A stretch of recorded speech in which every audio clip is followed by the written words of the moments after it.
Sir, मेरा पहला प्रश्न है कि चीन की ओर से नया मानचित्र जारी किए जाने को आप कैसे देखते हैं? क्या भारत को भी कैलाश मानसरोवर जैसे उन स्थलों को अपने मानचित्र में दिखाना चाहिए जो ऐतिहासिक रूप से भारत के रहे हैं? इसके अलावा जो मानचित्र जारी हुआ है उसमें हमने देखा कि किस तरीके से अन्य देशों ने भी चीन का विरोध किया। इस सब मुद्दों को कैसे देखते हैं आप?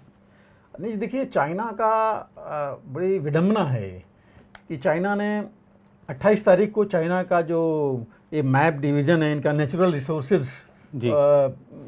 जो मिनिस्ट्री है उनकी, उसने ये मैप जारी किया जी।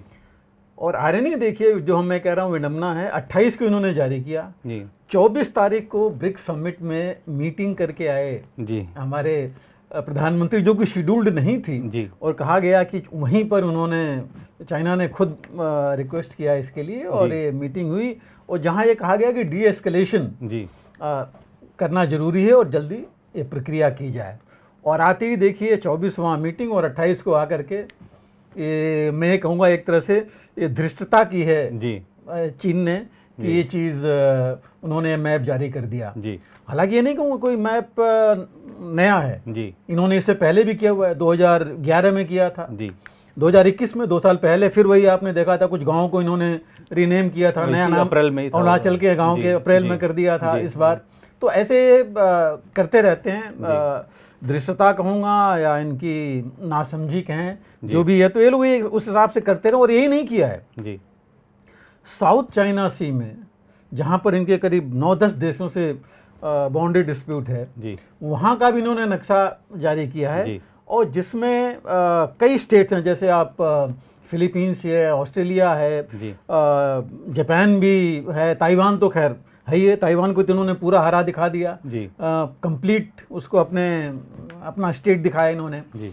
और कुवैत और कुछ और ऐसे देश हैं और जिनके कि आप देखिए बेसिक स्पार्टली आइलैंड्स हैं, सेंकाकू आइलैंड जापान के हैं उनके ऊपर। तो ऐसे करके इन्होंने कई दिखाई और इसीलिए जो आपने कहा बिल्कुल ठीक कहा कि जो बाकी देश हैं, फिलीपींस, ऑस्ट्रेलिया ने भी बोला है जी, और जापान ने भी आपत्ति जताई है, सबने बोला है कि ये नक्शा गलत है और ये इसको बिल्कुल किसी ने मतलब सबने नकार दिया है इसको। तो ये चीज़ तो हुई है और ब्रुनेई वगैरह जैसे सभी देश हैं जो इनके साथ हैं, अफेक्टेड हैं इसमें। तो ये तो इनकी, और जैसे हमारे जो जयशंकर जी हैं फॉरेन मिनिस्टर ने बोला कि ये तो इनकी पुरानी आदत है जी, जो ये करते रहे हैं और इससे हमें कोई असर नहीं पड़ता, ना हमारे बाउंड्री पर ना हमारे नक्शे पर कोई असर पड़ता है जी। तो ये चीज़ है जो कि इनकी मुझे लगता है कि शी जिनपिंग जब भी मिले हैं या विजिट कर गए हैं हमारे यहाँ भी, उसके बाद कोई ना कोई कार्रवाई इन्होंने ऐसी धृष्टता भरी या बेवकूफ़ी भरी कहिए की है जी। आप देखिए, पहले चाहे जो हमारा बॉर्डर क्लैशेस थे वो भी तभी हुए जब आए, विजिट किए, चाहे हमारे प्राइम मिनिस्टर गए वापस आए, फिर इन्होंने कहानी शुरू कर दी। बाली में मिले, उसके बाद भी बातें कुछ आगे नहीं बढ़ रही हैं जी। तो ये चीज़ें करते रहे हैं और जो कि गलत तो है ही, लेकिन इसके लिए आप देखिए दुनिया में और भी देश अब इनके अगेंस्ट इसके लिए होने लगे हैं जी, जो कि एक तरह से इनके लिए ठीक नहीं है और हमारे लिए भी। आप देखिए भूटान पे, लेकिन मैं कहूँगा कि एक तरह से इन्होंने हमारे खिलाफ एक साइकोलॉजिकल वॉरफेयर अपना शुरू कर रहे हैं जी। हालांकि मैं इसको ये कहूँगा कि कार्टोग्राफिक लड़ाई कर रहे हैं, कार्टोग्राफिक फाइट मतलब मानचित्र की लड़ाई जी, एक तरह से मानचित्र की लड़ाई ये शुरू कर रहे हैं जी। लेकिन उसके साथ साथ ये एक तरह से साइकोलॉजिकल वॉरफेयर कर दिया जी। और आप देखिए भूटान के साथ क्या किया इन्होंने, यही काम किया और भूटान के ऊपर इतना ज़्यादा साइकोलॉजिकल वॉरफेयर किया कि आपको पता है कि पिछले साल भूटान जो इनके साथ बाउंड्री डिस्प्यूट के मैनेजमेंट में लग गया, यहाँ तक न्यूज आई कि शायद कुछ एक्सचेंज कर ले भूटान एरिया और हमारे लिए प्रॉब्लम आए, तो यहाँ तक बात पहुँच गई थी। तो ये चीज़ जो है उसकी मेरे ख्याल से पुरानी आदत है और हम देख चुके हैं। उसने नेपाल में देखिए कितना प्रेशर डाला है जी। पहले पैसे दिए उनको, सब्ज बाग जो कहते हैं वो दिखाया कि हम आपका इतना डेवलपमेंट करा देंगे, रोड्स और से लेके हर एक से जी। और फाइनली क्या हुआ, उसने कहा कि उसको प्रेशर डाला कि इंडिया से तुम जो है जो लेपुलांग और बाकी जो एरिया उधर के हैं जी, जी। उनके ऊपर जो है प्रेशर डाला और वही हाल उसने बांग्लादेश के साथ किया। बांग्लादेश में पैसे के हिसाब से वो देने के लिए, अभी देखा जाए तो एक तरह से एशिया में सबसे ज़्यादा मैक्सिमम ट्रेड बांग्लादेश का जो है चीन के साथ ही है जी। चीन को डिफेंस इक्विपमेंट चीन बांग्लादेश को सप्लाई करता है, उसके टैंक्स, एयरक्राफ्ट, नेवल जितनी भी चीज़ें हैं। आफ्टर ऑल कायदे में अगर देखा जाए तो बांग्लादेश की आर्मी को बांग्लादेश को डर किससे है जी, लेकिन एक तरह से वो डरा के साइकोलॉजिकली उसको अनस्टेबल करके और किए जा रहा है। तो एक तरह से सारा साइकोलॉजिकल मामला है और इसको जो आपने कहा हमको जो है काफ़ी ध्यान देना पड़ेगा। जैसे लद्दाख को ही पूरा, अरुणाचल का आप देखिए पहले तवांग मॉनेस्ट्री तक अपना नक्शा में दिखाता था, अब पूरा ही तो उसने अरुणाचल को दिखा दिया है जी।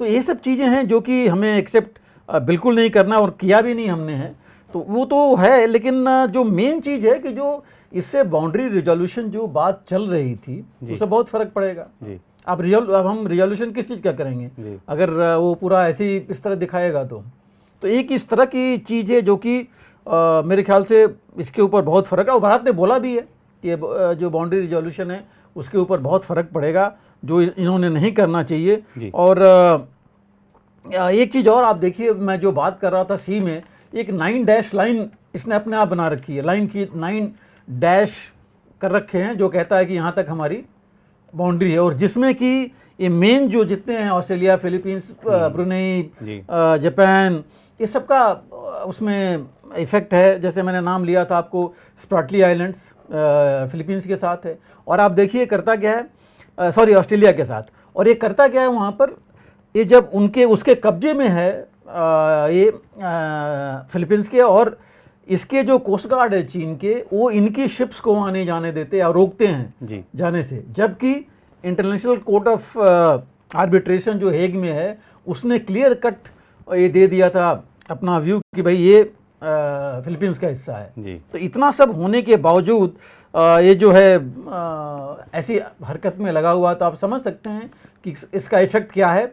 और इससे नुकसान इनका भी है कि भारत से तो जो हमसे होना है, और ये मेरे ख्याल से दुनिया समझ गई है और चीन भी समझ गया है कि भारत से मुकाबला तो वो कहते हैं ना गुत्थम गुत्था हो करके लड़ाई करके तो इतना जीत नहीं सकता, ना कर सकता है। तो अब इसने ये जो साइकोलॉजिकल वॉरफेयर, वो प्रेशर डालना शुरू कर रखा है जी। आप ताइवान के साथ देखिए, वहाँ भी उसने बोला है कि 2040 तक का डेडलाइन सेट की है, लेकिन वॉर तो लड़ाई तो अभी से शुरू कर दिया उसने हर जगह से। तो वही चीज़ ये कोशिश कर रहा है, और जो नो मैंस लैंड था जो माना जाता था एलएसी के ऊपर, वहाँ अंदर उसने अपने गांव बसा लिए हैं। आप देखिए अभी अमेरिका की रिपोर्ट थी यूएसए की, 3 दिन पहले आपने देखा होगा जो रिपोर्ट उनकी आई है, उसमें बड़ा साफ उसमें बोला गया है कि उसने करीब 100-150 घर बना दिए हैं जी। और ये सारे जो नो मैंस लैंड है, जिसको कि हम अपना कहते हैं वो अपना कहता है, उस बीच में उसने डेवलप कर रखे हैं जी। कहा तो ये जा रहा है कि उन्होंने 300-400 गांव पूरे बना रखे हैं एलएसी के साथ। तो ये जो चीज़ है ये सारा साइकोलॉजिकल वॉरफेयर है, और इसको हमें भी उसी हिसाब से इनको डील करना पड़ेगा। जहाँ तक साउथ चाइना सी की बात हम कर रहे थे, तो आप देखिए जो आइलैंड्स का इसने पूरा अपना, एक तो 1.5 किलोमीटर का तो उसने एक आइलैंड बना लिया अपना जी। आपको पता है उसने क्रिएट कर लिया वहाँ, और वहाँ पर सब उसने इंफ्रास्ट्रक्चर अपना बना लिया जी। और इसके साथ ही जो ये बाकी आइलैंड्स की हम बात करें, सेकाकू है या स्पार्टले, इनको कब्जा मान ही रहा है वो, और कितनी वैल्यू है इंडो पैसिफिक की, और ख़ास करके साउथ चाइना सी की भी, ईस्ट एशिया को इंडियन ओशन से जोड़ता है। तो ये सब ले करके वैल्यू बहुत है, और इसको वो भी जानता है, क्योंकि यूरोप और मिडिल ईस्ट और यहाँ से मैक्सिमम जो है आपको पता है ट्रेड वहाँ से सी ट्रेड चलता है जी। तो इस वजह से वो पूरा प्रेशर डालने की कोशिश कर रहा है। और ये डिस्प्यूट्स आप देखिए, आप बाकियों को तो छोड़िए, रूस के साथ भी इसका डिस्प्यूट था, बाउंड्री डिस्प्यूट।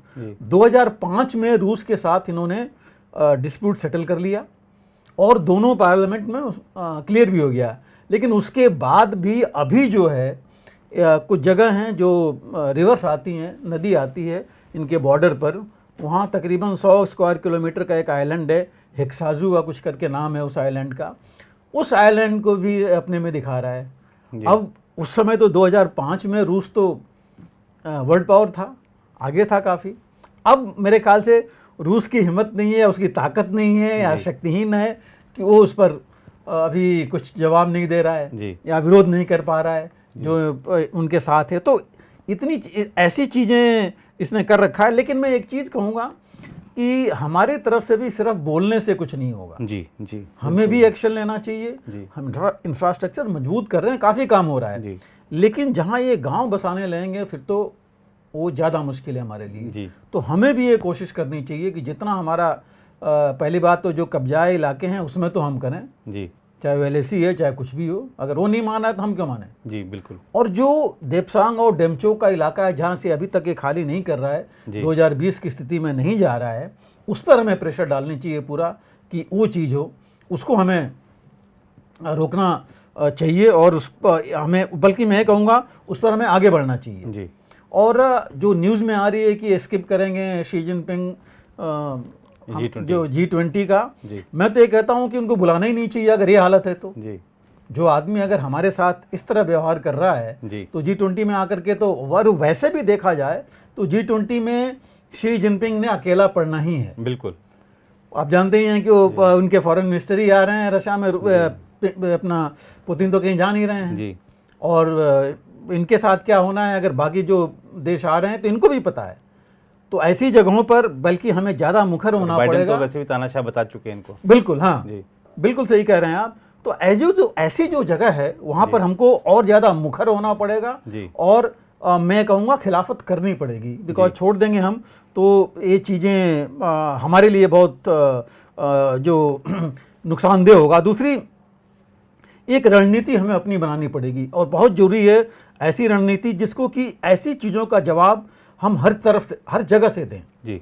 इंटरनेशनल फोरम में दें, मतलब मैं कहता हूँ जवाब जैसे देना है बात करके भी दें, हर जगह ये चीज़ उठाएं इंटरनेशनल फोरम में और ग्राउंड पर भी दिखाएं जी कि भाई ऐसे नहीं चलेगा। हम चीज़ें, अपनी चीज़ हम ऐसे छोड़ नहीं सकते, हमारी ताकत है और हम अगर जैसे भी लेना होगा हम ले करके रहेंगे। तो ये 2-3 चीज़ें बहुत ज़रूरी है और जो साइकोलॉजिकल वॉरफेयर है ये काउंटर करना बहुत ज़रूरी है जी। अगर वो नक्शा जारी कर रहा है तो हम सिर्फ एक नक्शा अपना जारी करके नहीं वो कर सकते, हम और चीज़ें दिखा सकते हैं, बात कर सकते हैं। और कोई वो नहीं है कि हम भूटान में बोलें कि हमसे गलती हो गई जी, करने को तो ठीक है। तो हम अगर साइकोलॉजिकल वॉरफेयर चलनी है तो हम इसमें भी चल सकते हैं और ये चीज़ें कर सकते हैं। और डेपसांग और जैसे मैंने कहा जो डेमचौक का है उस पर तो हमें बिल्कुल ही इनसे बातचीत नहीं करनी, यही बोलना है कि आप नहीं करेंगे तो फिर हम आगे बढ़ेंगे जी। तरीका एक हमें कोई ना कोई अख्तियार करना पड़ेगा तभी ये चलेगा।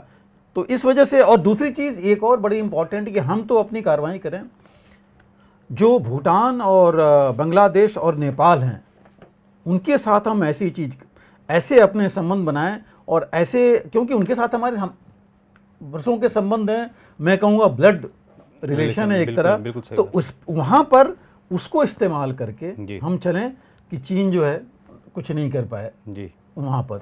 और तीसरी चीज़ मैं ये भी कहूँगा, बौद्ध धर्म की शुरुआत हमारे यहाँ से हुई थी जी, उसका जन्म स्थल भारत में है बिल्कुल।